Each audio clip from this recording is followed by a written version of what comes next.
Good day. My name is Nick Doxeter. I'm president of the Sarnia and District Labour Council. Thank you for taking time from your day and welcome to our virtual Day of Mourning ceremony. On April 28th, workers across our country remember those who have been injured or died as a result of a workplace incident or have suffered from occupational disease. On this day of mourning, families, friends, social justice workers, and concerned citizens are asked to focus their attention on the suffering experienced by others in our communities. The National Day of Mourning was fixed as April 28th to commemorate third reading in the Ontario Legislature of the first Comprehensive Workers' Compensation Act in Canada in 1914. In 1984, the Canadian Labour Congress declared a National Day of Mourning, and it was enshrined in national legislation by an Act of Parliament on February 1st, 1991. With Canada having led the way, this year's Day of Mourning will be recognized in more than 100 countries around the world. I would like to introduce our first speaker, John Milholland. Although retired, John has remained one of the most educated advocates of workplace health and safety in our region. Welcome, John. Thank you, Nick, for that nice introduction. This year, the Canadian Labour Congress has decided that we need to look back and we're going to commemorate the 1992 Westray mine disaster. In this disaster, 26 miners were killed in less than 1 minute in Nova Scotia. Workers, the union, and government officials had all told management from that company that they needed to do something about the methane leaks in that mine and make things safer for workers. In 30 seconds, 26 miners were killed, and there was no accountability. So what this drove, and it took a long time, 12 years to be exact, before we actually got legislation. There was nothing in the legislation to hold employers or supervisors accountable for their actions or their inactions. Bill C-45 was put in place. It was enacted in 2004, March. And the big part of Bill C-45 is that everyone who undertakes or has the authority to direct how another person does work or performs a task is under legal duty to take reasonable steps to prevent bodily harm to that person or any other person arising from that work or task. So those of us in the health and safety field say, well, gee, that sounds a lot like Section 25(2)H, which is take every precaution reasonable, protect a worker. That's in the Ontario legislation.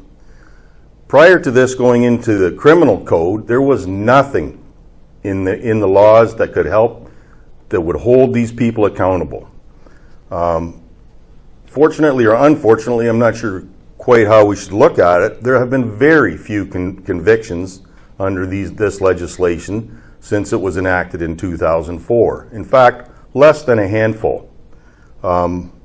It's rarely prosecuted, and for a couple of reasons. I guess the big one would be the lack of training. The police and the prosecuting attorneys have not really been trained about the legislation itself or how to use it. There's little or no knowledge on when it should be used. And the other thing, and an unfortunate reality, is that Canada is very soft on white-collar crime. To bring this a little closer to home, I think you guys, all you folks, can remember Jason Miller. We've spoken about Jason Miller in the past, right here at the Day of Mourning. Jason was a young worker, was working for Veolia Industries, doing a process that was applied thermal spray aluminum. The management of that company was warned by engineers that what they were doing was unsafe. Little or no steps were done to make anything safe. The manager was charged under the criminal code and subsequently found not guilty.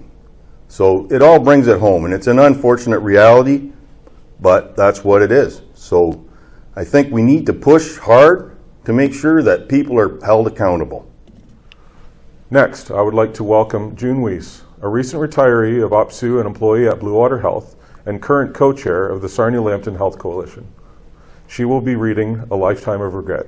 Welcome, June. "I love you," were his last words as he drove out the winding drive. I watched and waved my little hand. Never again would I see him alive. For on that sunny August day, the world had seemed so bright. But sadly, in our home that day, darkness overshadowed the light. My brother was on his way home from the field when the tractor rolled in the ditch. It happened so fast, he couldn't stop. The rake came apart at the hitch. I was playing outside when the truck drove in and the farmer walked to the door. The look of shock on my mother's face was something I had never seen before. Fire trucks, ambulance, and police arrived. Their sirens rang in my ears. My sister took my hand in hers and tried to calm my fears. The next few hours were a blur. At 4, I didn't understand. My brother had died, but what did that mean? Confusion overtook our rural land. In the years that have passed since my brother Ian died, I've learned what safety rules are for, to protect us as we work side by side. A manual is given, the contracts are signed, too often health precautions are left behind. Take time to think ahead, often peers unneeded, but we must always protect young workers and not let safety go unheeded. Whether a farm, factory, or construction site, occupational health and safety must always be a right. Workplace accidents are preventable, but second chances are rare. We can't change mistakes from our past. Instead, we must learn and be aware. We cannot lose our sons and daughters before we understand that health and safety must be taught so that precautions may be planned. Workplace injuries and deaths are remembered with respect, not for only one day a year, but through a lifetime of regret.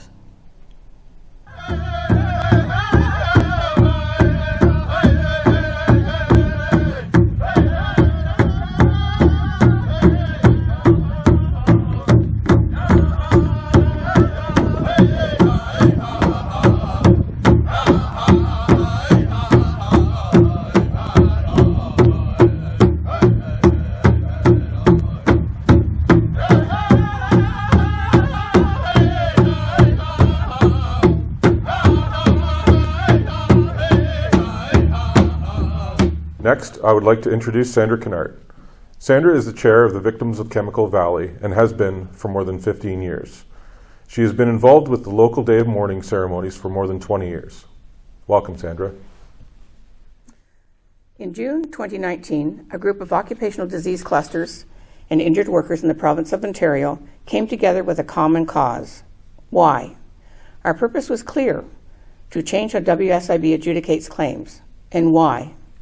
Because workers' claims that have taken over 30 years to be adjudicated in this city. Here in Sarnia, a large group of those claims from the Fiberglass Canada and other workplaces are here. Claims like Bud Simpson, who died in 1997.